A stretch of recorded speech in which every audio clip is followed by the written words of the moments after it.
मृत्यू हा शब्द ऐकताच आपल्या मनात अनेक प्रश्न निर्माण होतात. या जगात जन्माला आलेल्या प्रत्येक व्यक्तीला एक दिवस मृत्यूला सामोरं जावंच लागतं.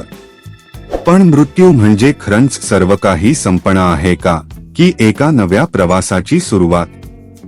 शरीराचा शेवट झाल्यानंतर आत्मा कुठे जातो? तो काही काळ आपल्या प्रियजनांजवळच राहतो का? यमदूत खरोखर येतात का? यमराज आणि चित्रगुप्त यांचं अस्तित्व खरंच आहे का? आणि हजारो वर्षांपासून आपल्या धर्मग्रंथांमध्ये वर्णन केलेला यमलोक हा केवळ एक धार्मिक प्रतीक आहे, की त्यामागे एखादं गूढ सत्य दडलं आहे? आजही या प्रश्नांची निश्चित उत्तरं आधुनिक विज्ञानाकडे नाहीत. पण भारताच्या प्राचीन ग्रंथांमध्ये, विशेषतः गरुड पुराणामध्ये, मृत्यूनंतरच्या प्रवासाचं अत्यंत सविस्तर आणि रहस्यमय वर्णन आढळतं. या वर्णनात आत्म्याचा प्रवास, यमदूत, यमराज, चित्रगुप्त, स्वर्ग, नरक आणि कर्मांचा अंतिम न्याय याबद्दल अनेक गोष्टी सांगितल्या आहेत. आजच्या या माहितीपटामध्ये आपण गरुड पुराणात मृत्यूनंतरच्या जीवनाविषयी नेमकं काय सांगितलं आहे, हे टप्प्याटप्प्याने समजून घेणार आहोत. या प्रवासामध्ये अशी अनेक माहिती समोर येईल, जी कदाचित मृत्यूबद्दलचा तुमचा दृष्टिकोन कायमचा बदलून टाकेल. नमस्कार मित्रांनो, भारतगाथा या आपल्या चॅनेलवर तुमचं मनःपूर्वक स्वागत आहे. भारताचा इतिहास, पुराण, संस्कृती आणि आपल्या प्राचीन धर्मग्रंथांमध्ये दडलेली अनेक रहस्ये आपल्या चॅनेलवर अभ्यासपूर्ण आणि सोप्या भाषेत जाणून घेतो. जर तुम्हाला असे माहितीपूर्ण व्हिडिओ आवडत असतील तर आत्ताच भारतगाथा चॅनेल सबस्क्राईब करा आणि बेल आयकॉन दाबायला विसरू नका. आजच्या या माहितीपटामध्ये आपण गरुड पुराणात वर्णन केलेल्या यमलोकाच्या रहस्याविषयी सविस्तर जाणून घेणार आहोत. मृत्यूनंतर आत्म्याचा प्रवास कसा सुरू होतो, यमराज आणि चित्रगुप्तांची भूमिका काय आहे, तसेच कर्मानुसार आत्म्याचा पुढील मार्ग कसा निश्चित केला जातो, याचा अभ्यास आपण या व्हिडिओमध्ये करणार आहोत. या व्हिडिओमध्ये सांगितलेली सर्व माहिती गरुड पुराण, भगवद्गीता आणि इतर हिंदू धर्मग्रंथांमधील वर्णनांवर आधारित आहे. वेगवेगळ्या श्रद्धा, परंपरा आणि मतांचा आम्ही पूर्ण आदर करतो. या माहितीपटाचा उद्देश कोणाच्याही श्रद्धेचं समर्थन किंवा खंडन करणं नसून, प्राचीन भारतीय धर्मग्रंथांमध्ये मृत्यू आणि त्यानंतरच्या प्रवासाकडे कसं पाहिलं गेलं आहे, हे समजून घेणं हा आहे. तर चला, गरुड पुराणात वर्णन केलेल्या या रहस्यमय प्रवासाची सुरुवात करूया. यमलोक, मृत्यू आणि मृत्यूनंतरच्या प्रवासाबद्दल जाणून घेण्यापूर्वी सर्वात महत्त्वाचा प्रश्न समजून घेणं आवश्यक आहे. गरुड पुराण म्हणजे नेमकं काय? आणि या ग्रंथाला हिंदू धर्मामध्ये इतकं महत्त्व का दिलं जातं? हिंदू धर्मामध्ये एकूण 18 महापुराणांचा उल्लेख आढळतो. या प्रत्येक पुराणामध्ये सृष्टीची निर्मिती, देवदेवतांचे चरित्र, धर्म, कर्म आणि मानवी जीवनाशी संबंधित अनेक महत्त्वाचे विषय सांगितले आहेत. याच 18 महापुराणांपैकी एक म्हणजे गरुड पुराण. या ग्रंथाचे अधिष्ठाता भगवान विष्णू मानले जातात. धार्मिक परंपरेनुसार महर्षी वेदव्यासांनी या पुराणाचे संकलन केले. या ग्रंथामध्ये भगवान विष्णू आणि त्यांचे दिव्य वाहन असलेल्या गरुड यांच्यातील संवादाच्या स्वरूपात अत्यंत महत्त्वाचं ज्ञान दिलं आहे. एकदा गरुडाने भगवान विष्णूंना अत्यंत गंभीर प्रश्न विचारला. त्यांनी विचारलं, प्रभो, मनुष्याचा मृत्यू झाल्यानंतर त्याच्या आत्म्याचं काय होतं? तो कुठे जातो? त्याच्या कर्मांचा न्याय कसा केला जातो? आणि मोक्ष मिळवण्यासाठी मनुष्याने कसं जीवन जगावं? गरुडाच्या या प्रश्नांना उत्तर देताना भगवान विष्णूंनी मृत्यूनंतरच्या संपूर्ण प्रवासाचं सविस्तर वर्णन केलं. याच संवादाला पुढे गरुड पुराण म्हणून ओळख मिळाली. अनेक लोकांच्या मनात असा समज आहे की गरुड पुराण फक्त एखाद्या व्यक्तीच्या मृत्यूनंतरच वाचलं जातं. पण हा समज पूर्णपणे बरोबर नाही. खरं तर हा ग्रंथ जिवंत असताना वाचण्याचा आणि समजून घेण्याचा आहे. कारण तो मृत्यूची भीती निर्माण करत नाही, तर जीवनाचा खरा अर्थ समजावून सांगतो. गरुड पुराणामध्ये केवळ मृत्यूचं वर्णन नाही. या ग्रंथामध्ये कर्माचा सिद्धांत, आत्म्याचं स्वरूप, पुनर्जन्म, स्वर्ग, नरक, यमलोक, मोक्ष, दानधर्म, सदाचार आणि धर्माचं पालन यांसारख्या अनेक विषयांची सखोल माहिती दिली आहे. या ग्रंथाचा मुख्य संदेश अतिशय स्पष्ट आहे. मनुष्याच्या आयुष्यातील प्रत्येक विचार, प्रत्येक शब्द आणि प्रत्येक कृती याचा परिणाम त्याच्या भवितव्यावर होतो. त्यामुळे चांगली कर्म करणं, सत्याचा मार्ग स्वीकारणं आणि धर्माचं पालन करणं हेच जीवनाचं खरं सार आहे. म्हणूनच आजही अनेक विद्वान गरुड पुराणाला केवळ धार्मिक ग्रंथ म्हणून पाहत नाहीत. ते त्याला जीवन, मृत्यू आणि कर्माच्या तत्वज्ञानाचं मार्गदर्शन करणारा ग्रंथ मानतात. पण या ग्रंथातील सर्वात रहस्यमय आणि चर्चेचा विषय म्हणजे मृत्यूनंतर आत्म्याचा प्रवास. गरुड पुराणानुसार मनुष्याचा शेवटचा श्वास थांबल्यानंतर नेमकं काय घडतं, आत्मा शरीर कसा सोडतो आणि त्यानंतरचा प्रवास कसा सुरू होतो, याच रहस्याचा उलगडा आता आपण पुढील भागामध्ये करणार आहोत. आता आपण त्या प्रश्नाकडे येऊया जो प्रत्येकाच्या मनात कधीतरी नक्कीच निर्माण होतो. मृत्यूनंतर नेमकं काय होतं? गरुड पुराणानुसार मनुष्याचा मृत्यू म्हणजे आत्म्याचा अंत नसतो. मृत्यू हा फक्त स्थूल शरीराचा शेवट असतो. आत्मा मात्र अमर आणि शाश्वत मानला जातो. भगवद्गीतेमध्येही भगवान श्रीकृष्ण आत्म्याचं वर्णन अविनाशी आणि सनातन असं करतात. गरुड पुराणामध्ये सांगितलं आहे की जेव्हा मनुष्याचा शेवटचा श्वास थांबतो तेव्हा त्याचं स्थूल शरीर निष्क्रिय होतं.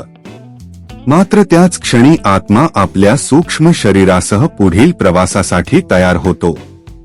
हिंदू तत्वज्ञानानुसार मनुष्याकडे फक्त दिसणारं शरीर नसतं, त्याच्यासोबत एक सूक्ष्म शरीर देखील असतं. या सूक्ष्म शरीरामध्ये मन, बुद्धी, संस्कार आणि आयुष्यभर केलेल्या कर्मांचे ठसे असल्याचं मानलं जातं. मृत्यूनंतर आत्मा याच सूक्ष्म शरीरासह पुढे जातो. गरुड पुराणातील वर्णनानुसार शरीर सोडल्यानंतर काही काळ आत्मा आपल्या घराजवळच राहू शकतो. तो आपल्या कुटुंबियांना, नातेवाईकांना आणि स्वतःच्या अंत्यसंस्कारांशी संबंधित घडामोडी पाहू शकतो. मात्र त्याच्याकडे कोणाशी संवाद साधण्याची क्षमता नसते. तो आपल्या प्रिय व्यक्तींना पाहू शकतो पण त्यांना स्वतःची उपस्थिती जाणवून देऊ शकत नाही. याच कारणामुळे हिंदू परंपरेमध्ये मृत्यूनंतरचे धार्मिक विधी, प्रार्थना, श्राद्ध आणि पिंडदान यांना विशेष महत्त्व दिले गेलं आहे.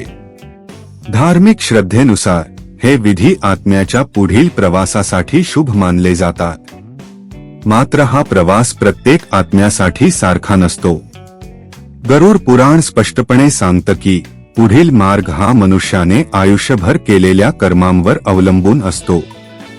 चांगली कर्म, सत्य, दया आणि धर्माचं पालन करणाऱ्या व्यक्तीचा अनुभव वेगळा असतो, तर अन्याय, हिंसा, फसवणूक आणि अधर्माचा मार्ग स्वीकारणाऱ्या व्यक्तीचा अनुभव वेगळा असल्याचे या ग्रंथामध्ये वर्णन केलं आहे.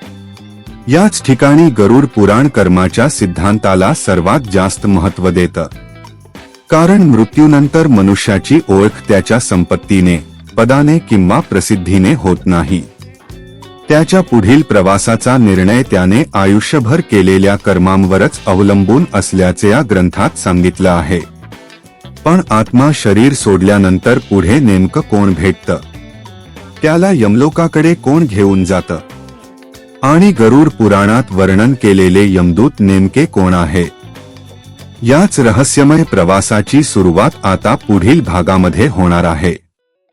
गरुड पुराणामध्ये मृत्यूनंतरच्या प्रवासाचा पुढचा टप्पा म्हणजे यमदूतांचे आगमन. हिंदू धर्मग्रंथांमध्ये यमदूतांना धर्मराज यमांचे दूत मानलं जातं.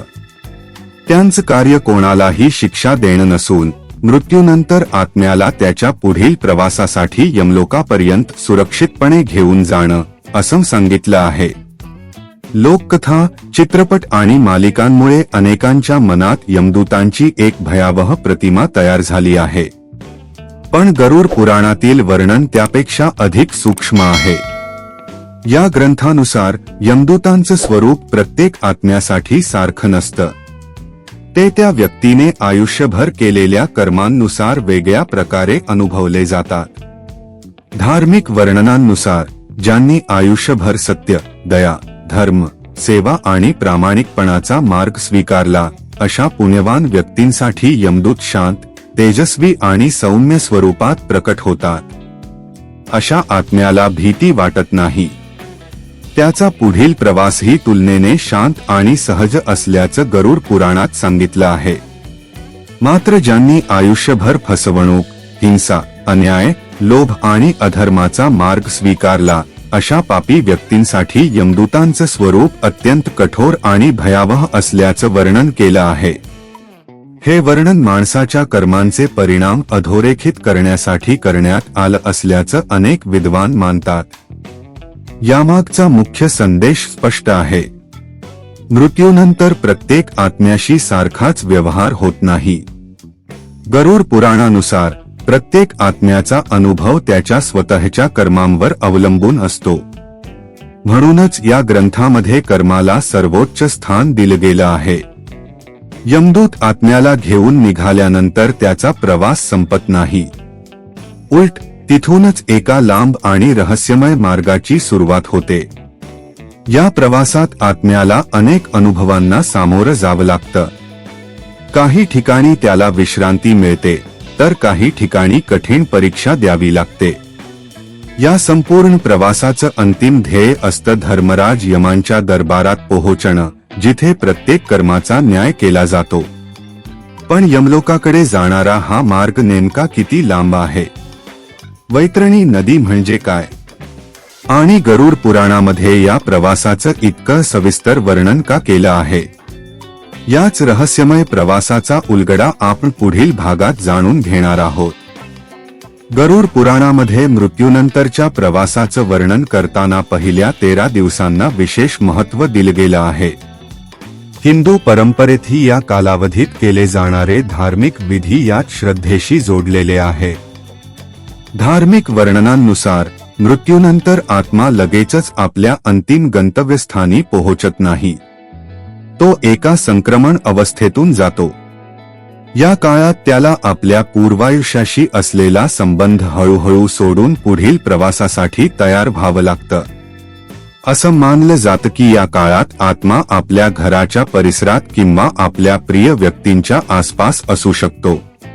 तो घडणाऱ्या घटना पाहू शकतो, पण त्यामध्ये सहभागी होऊ शकत नाही.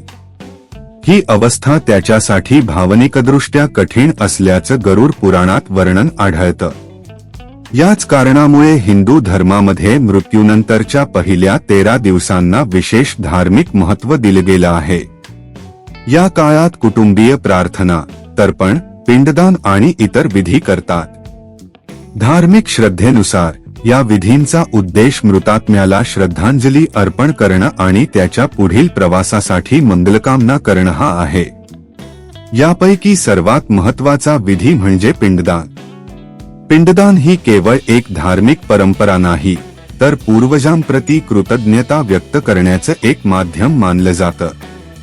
गरुड पुराणातील वर्णनानुसार पिंडदानामुळे आत्म्याला पुढील प्रवासासाठी आवश्यक आध्यात्मिक आधार मिळतो. त्यामुळे भारतातील अनेक ठिकाणी, विशेषतः पवित्र तीर्थक्षेत्रांमध्ये पिंडदानाला आजही मोठं महत्त्व दिलं जातं. याचप्रमाणे श्राद्ध विधी देखील हिंदू संस्कृतीचा महत्त्वाचा भाग आहे.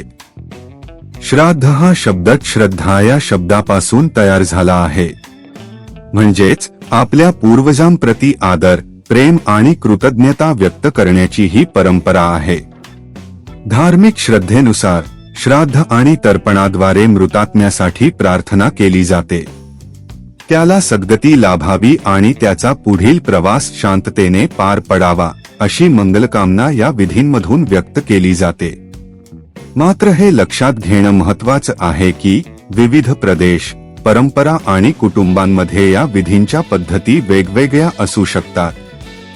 गरुड पुराणात याविषयी केलेली वर्णन धार्मिक श्रद्धा आणि परंपरेच्या संदर्भात समजली जातात.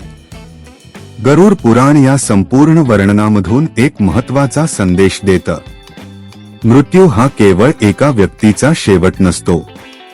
तो जिवंत असलेल्या कुटुंबियांसाठीही स्मरण, कृतज्ञता आणि आपल्या पूर्वजांशी असलेल्या नात्याची जाणीव करून देणारा क्षण असतो. पण या 13 दिवसांनंतर आत्म्याचा प्रवास अधिक गंभीर टप्प्यात प्रवेश करतो. आता त्याला धर्मराज यमांच्या न्यायालयाकडे जावं लागतं. तिथे त्याच्या आयुष्यातील प्रत्येक कर्माचा हिशोब मांडला जातो आणि त्याच्या पुढील प्रवासाचा निर्णय घेतला जातो. मग धर्मराज यमांचा दरबार नेमका कसा आहे? चित्रगुप्त प्रत्येक कर्माची नोंद कशी ठेवतात आणि कर्मांचा अंतिम न्याय कशा प्रकारे केला जातो? आता याच रहस्याचा उलगडा आपण पुढील भागात जाणून घेणार आहोत. गरुड पुराणामध्ये मृत्यूनंतरच्या प्रवासातील सर्वात रहस्यमय आणि चर्चेत राहिलेल्या वर्णनांपैकी एक म्हणजे वैतरणी नदी. हिंदू धार्मिक परंपरेमध्ये या नदीला अत्यंत महत्त्वाचं स्थान दिलं गेलं आहे. गरुड पुराणानुसार यमलोकाच्या मार्गावर आत्म्याला वैतरणी नावाची एक नदी ओलांडावी लागते. या नदीचं वर्णन सामान्य नदीसारखं केलेलं नाही. धार्मिक वर्णनांमध्ये ती अत्यंत कठीण आणि भयावह असल्याचं सांगितलं आहे. काही ठिकाणी तिचं पाणी रक्त, चिखल आणि अशुद्ध पदार्थांनी भरलेलं असल्याचं वर्णन आढळतं, तर काही वर्णनांमध्ये ती पापांच्या परिणामांचं प्रतीक मानली जाते. या कथनांचा उद्देश आत्म्याच्या प्रवासातील कठीण टप्प्याचं चित्रण करणं हा आहे. गरुड पुराणात असं सांगितलं आहे की ज्यांनी आयुष्यभर धर्म, दया आणि सत्कर्मांचा मार्ग स्वीकारला त्यांच्यासाठी हा प्रवास तुलनेने सहज असतो. तर ज्यांनी अधर्म, अन्याय आणि पापकर्म केलं त्यांच्यासाठी वैतरणी नदी पार करणं अत्यंत कठीण असल्याचं वर्णन केलं आहे. याच संदर्भात गोदान या परंपरेचाही उल्लेख केला जातो. हिंदू धार्मिक श्रद्धेनुसार गोदानाला अत्यंत पुण्यकारक कर्म मानलं गेलं आहे. काही परंपरांमध्ये अशी श्रद्धा आहे की गोदानाचं पुण्य आत्म्याला वैतरणी नदी पार करण्यास सहाय्य करतं. त्यामुळे अनेक ठिकाणी आयुष्यात किंवा मृत्यूनंतरच्या विधींमध्ये गोदान करण्याची परंपरा आढळते. मात्र हे लक्षात घेणं आवश्यक आहे की गोदानाशी संबंधित श्रद्धा वेगवेगळ्या प्रदेशांमध्ये आणि परंपरांमध्ये भिन्न असू शकतात. त्यामुळे या वर्णनांकडे धार्मिक परंपरेच्या संदर्भातच पाहणं योग्य ठरतं. अनेक आधुनिक अभ्यासक आणि तत्वज्ञ वैतरणी नदीचा प्रतिकात्मक अर्थ देखील स्पष्ट करतात. त्यांच्या मते वैतरणी ही केवळ भौतिक नदी नसून ती माणसाच्या कर्मांनी निर्माण झालेल्या परिणामांचं प्रतीक आहे. आयुष्यभर केलेली चांगली किंवा वाईट कर्म, मनातील आसक्ती, लोभ, क्रोध आणि अहंकार यांवर मात करण्याचा हा एक आध्यात्मिक प्रवास दर्शवला असू शकतो.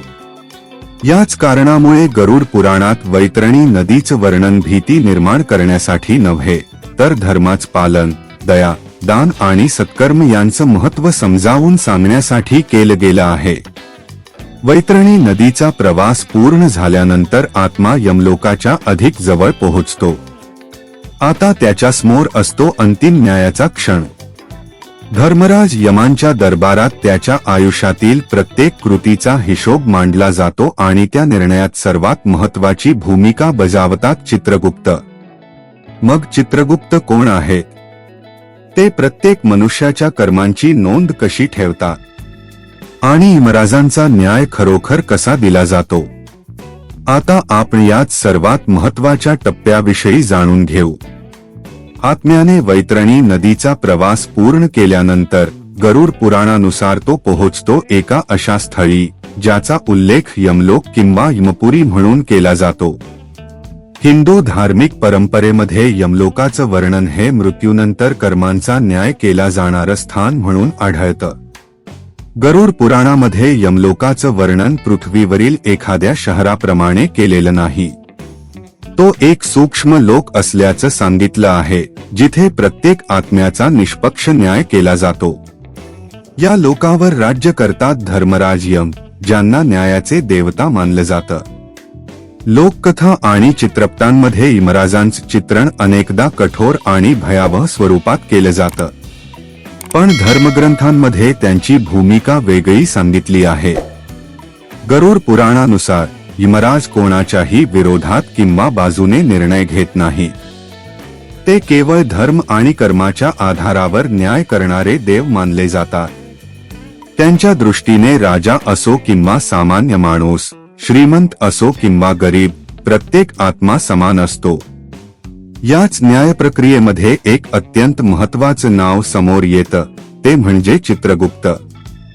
हिंदू धार्मिक परंपरेनुसार चित्रगुप्त हे प्रत्येक मनुष्याच्या कर्मांचा लेखाजोखा ठेवणारे दैवी अधिकारी मानले जातात. धार्मिक श्रद्धेनुसार मनुष्याच्या जन्मापासून मृत्यूपर्यंत केलेली प्रत्येक कृती, प्रत्येक चांगलं कर्म, प्रत्येक चुकीचा निर्णय आणि प्रत्येक नैतिक किंवा अनैतिक वर्तन यांची नोंद त्यांच्या लेखामध्ये असते. हे वर्णन एक महत्त्वाचा संदेश देतं. आपल्या आयुष्यातील कोणतीही कृती परिणामांशिवाय राहत नाही. आपण केलेले प्रत्येक निर्णय, प्रत्येक शब्द आणि प्रत्येक कृती यांचा प्रभाव आपल्या भवितव्यावर पडतो. हीच कर्मसिद्धांताची मूलभूत कल्पना आहे. गरुड पुराणानुसार आत्मा यमराजांसमोर पोहोचल्यानंतर चित्रगुप्तांचा लेखाजोखा सादर केला जातो. त्यानंतर आत्म्याने आयुष्यभर केलेल्या कर्मांचं परीक्षण केलं जातं. हा न्याय कोणत्याही भावना, पक्षपात किंवा वैयक्तिक मतांवर आधारित नसून कर्माच्या तत्वावर आधारित असल्याचं सांगितलं आहे. धार्मिक वर्णनांनुसार जर एखाद्या व्यक्तीने आयुष्यभर सत्य, दया, सेवा, प्रामाणिकपणा आणि धर्माचं पालन केलं असेल तर त्याची कर्म त्याच्या पुढील प्रवासासाठी अनुकूल ठरतात. उलट जर आयुष्यभर अधर्म, अन्याय, हिंसा, लोभ किंवा फसवणुकीचा मार्ग स्वीकारला असेल तर त्याचे परिणामही त्या आत्म्याला भोगावे लागतात, असं गरुड पुराणामध्ये वर्णन आहे. मात्र या संपूर्ण प्रक्रियेचा उद्देश केवळ शिक्षा देणं नाही. अनेक तत्वज्ञांच्या मते हा न्याय कर्म आणि जबाबदारीच्या सिद्धांताचं प्रतीक आहे. प्रत्येक व्यक्ती स्वतःच्या कर्मांची जबाबदारी स्वीकारते आणि त्यानुसारच तिच्या पुढील प्रवासाचा मार्ग निश्चित होतो. हा या शिकवणीचा मुख्य संदेश आहे. याच कारणामुळे हिंदू धर्मामध्ये कर्माला इतकं महत्त्व दिलं गेलं आहे. कारण गरुड पुराणानुसार मृत्यूनंतर मनुष्याची ओळख त्याच्या नावाने, संपत्तीने किंवा प्रतिष्ठेने होत नाही. त्याच्या आयुष्यभर केलेल्या कर्मांनीच त्याच्या पुढील प्रवासाचा निर्णय ठरतो. पण हा निर्णय झाल्यानंतर आत्म्याचं पुढे काय होतं? त्याला स्वर्ग मिळतो की नरक? हे दोन्ही लोक गरुड पुराणामध्ये कसे वर्णन केले आहे? आणि सर्वात महत्त्वाचं म्हणजे या दोन्हींपलीकडे असलेला मोक्ष म्हणजे नेमकं काय? आता आपण या संपूर्ण प्रवासाच्या अंतिम टप्प्याकडे वाटचाल करणार आहोत. गरुड पुराणानुसार धर्मराज यमांच्या दरबारात आत्म्याच्या कर्मांचा न्याय झाल्यानंतर त्याच्या पुढील प्रवासाचा निर्णय घेतला जातो. हा निर्णय कोणाच्या शिफारशीवर किंवा पक्षपातावर आधारित नसतो. मनुष्याने आयुष्यभर केलेली कर्मच त्याच्या पुढील मार्गाचा आधार ठरतात, असं या ग्रंथामध्ये सांगितलं आहे. याच ठिकाणी दोन संकल्पना समोर येतात, स्वर्ग आणि नरक. हिंदू धर्मग्रंथांमध्ये स्वर्ग आणि नरक यांचा उल्लेख केवळ बक्षीस आणि शिक्षा म्हणून केलेला नाही. ते कर्मांच्या परिणामांचा अनुभव घेण्याची अवस्था म्हणूनही समजले जातात. म्हणूनच अनेक विद्वान या वर्णनांकडे धार्मिक आणि तात्विक अशा दोन्ही दृष्टिकोनातून पाहतात.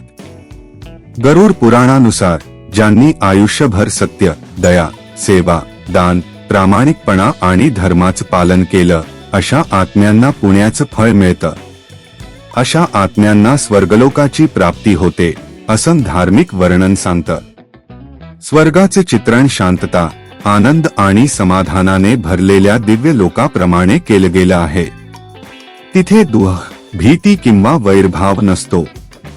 आत्मा आपल्या पुण्यकर्मांचं फळ अनुभवतो आणि त्याला मानसिक शांतीची अनुभूती मिळते, असं सांगितलं आहे.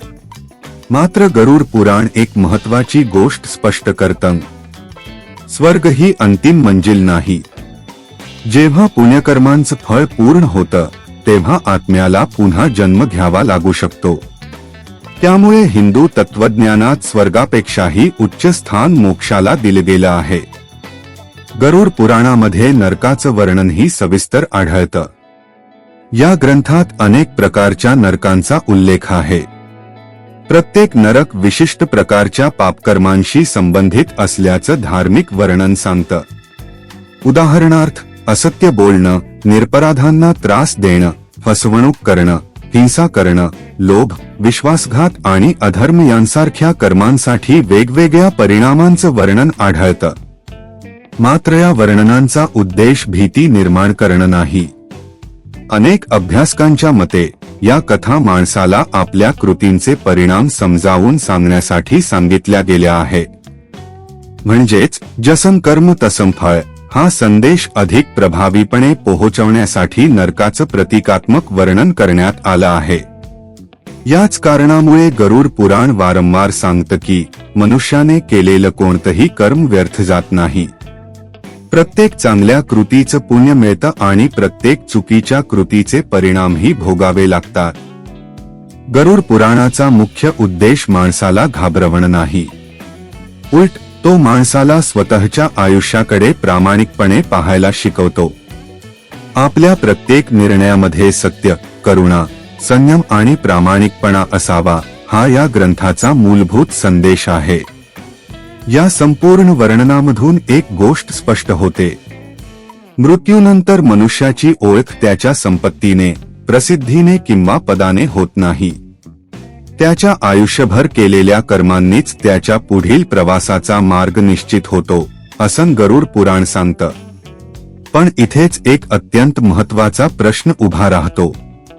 जर स्वर्गही अंतिम नाही आणि नरकही कायमचा नाही, तर मग आत्म्याचं अंतिम ध्येय काय आहे? जन्म आणि मृत्यूच्या या अखंड चक्रातून मुक्ती मिळू शकते का?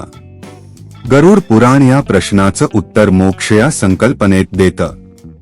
आणि आता आपण जाणून घेणार आहोत मोक्ष म्हणजे नेमकं काय आणि हिंदू तत्वज्ञानात त्याला सर्वश्रेष्ठ स्थान का दिलं गेलं आहे. गरुड पुराणात स्वर्ग आणि नरकाचं वर्णन केल्यानंतर एक अत्यंत महत्वाची संकल्पना समोर येते, ती म्हणजे मोक्ष.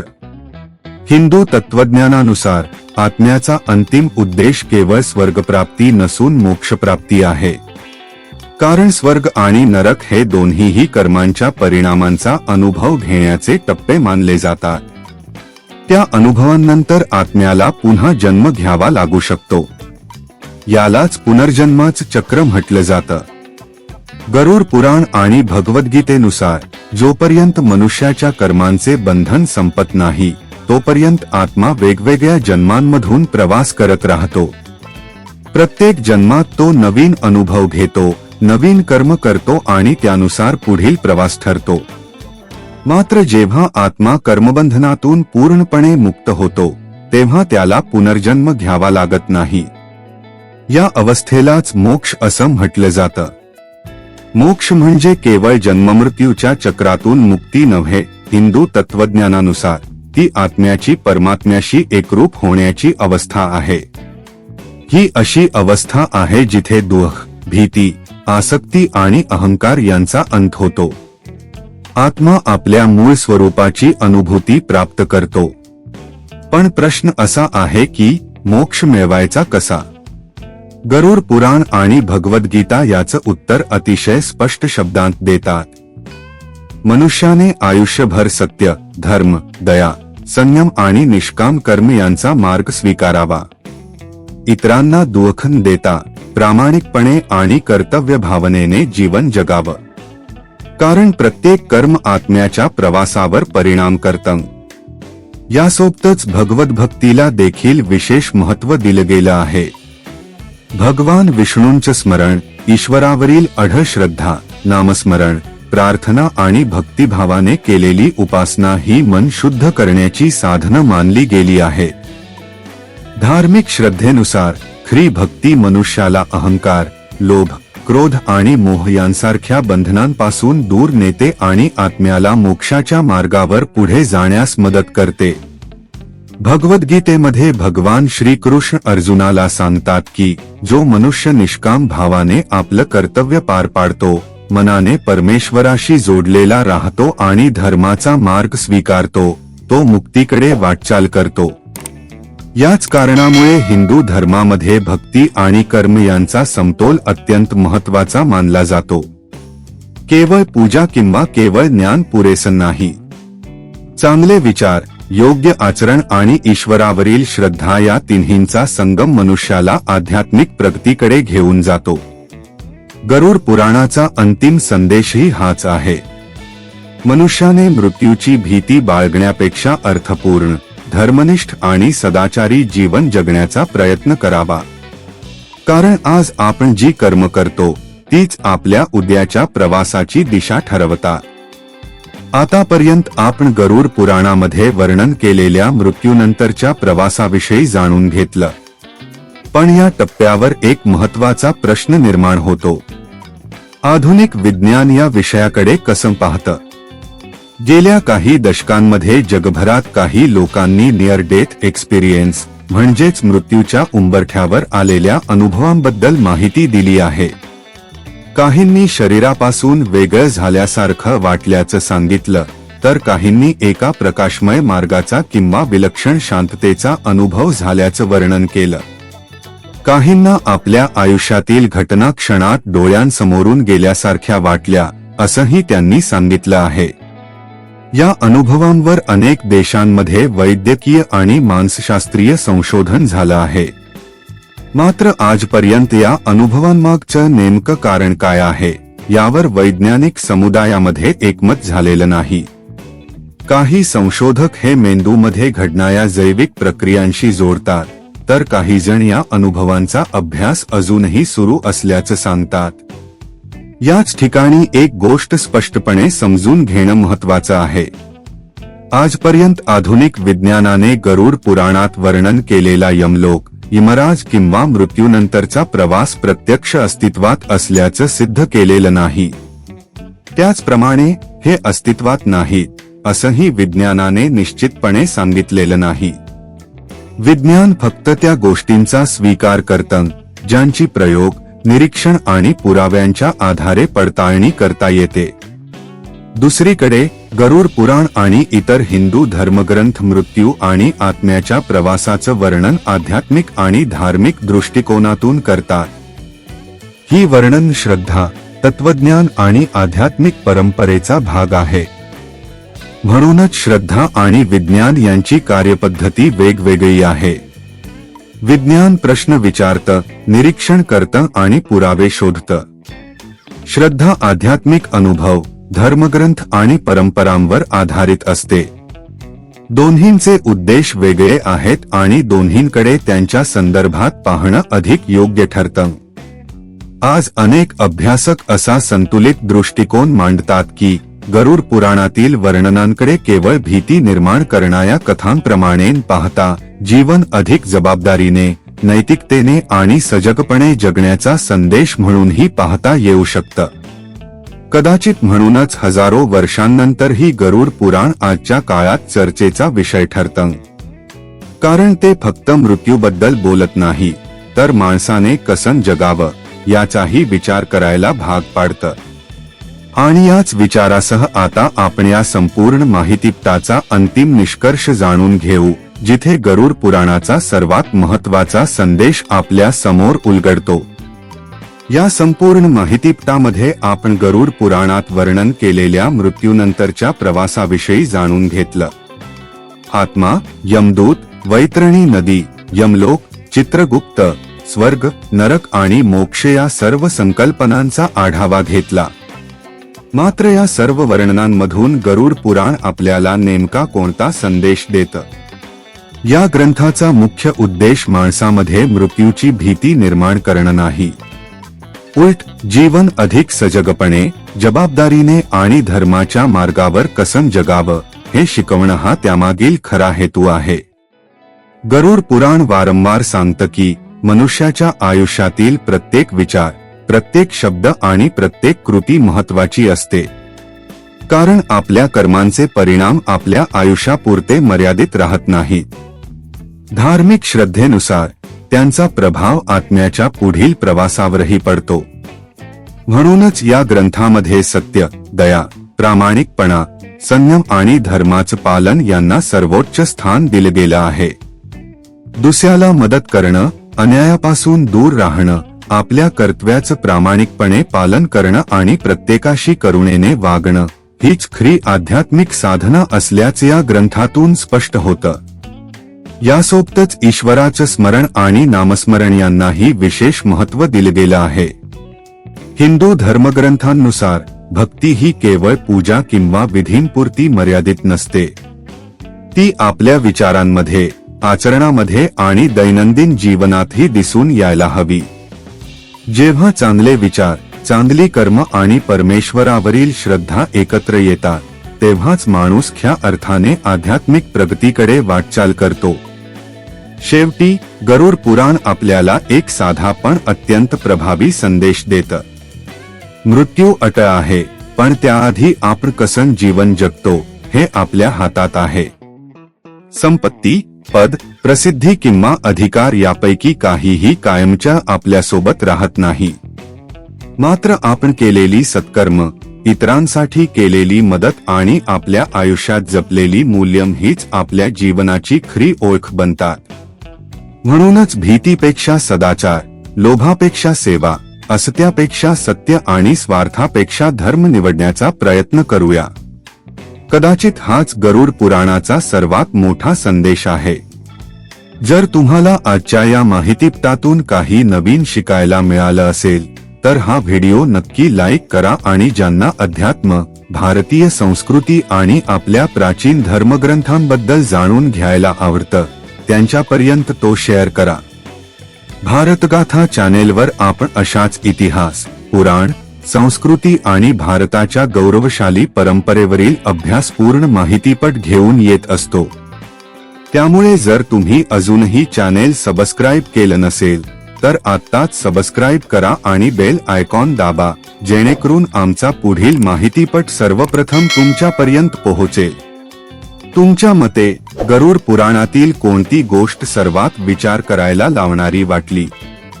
तुमचं मत आम्हाला कमेंटमध्ये नक्की सांगा. पुन्हा भेटूया एका नव्या विषयासह. तोपर्यंत नमस्कार आणि भारताच्या ज्ञानपरंपरेचा अभिमान जपूया.